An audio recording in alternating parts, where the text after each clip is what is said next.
64 litre கலவையில் பால் மற்றும் தண்ணீர் விகிதம் 5:3. அந்த கலவையின் விகிதத்தை 3:5 என மாற்றுவதற்கு சேர்க்கப்பட வேண்டிய தண்ணீரின் அளவு என்னன்னு கேட்டிருக்காங்க. இதை எப்படி சால்வ் பண்ணலான்னு பார்க்கலாம்.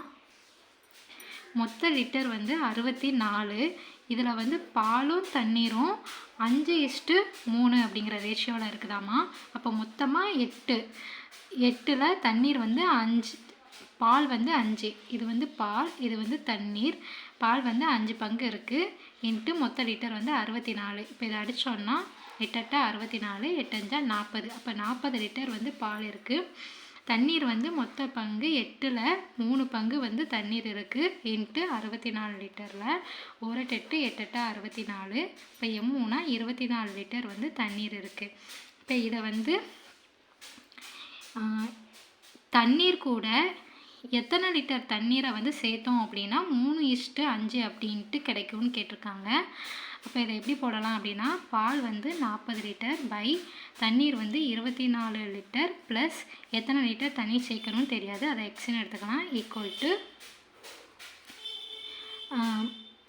ரேஷியோ 3/5ன்னு மாறணுமா.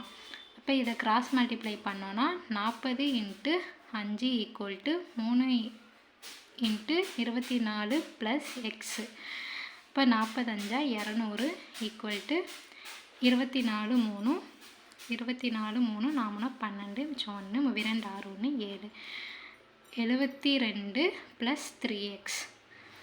இப்போது 3x இங்கிட்டு கொண்டு வந்துட்டோன்னா 200 மைனஸ் 72.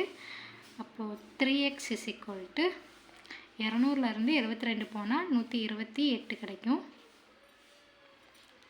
200லேருந்து 72 போனால் 2 9 1 9லேருந்து 2 போனால் 7 போனால் 2 1 128.